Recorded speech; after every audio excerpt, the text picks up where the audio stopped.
ॐ सोमनाथाय नमः। ॐ मल्लिकार्जुनाय नमः। ॐ महाकालेश्वराय नमः। ॐ ओंकारेश्वराय नमः।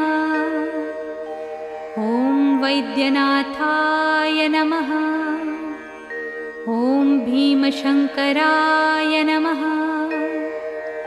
ॐ रामेश्वराय नमः। ॐ नागेश्वराय नमः।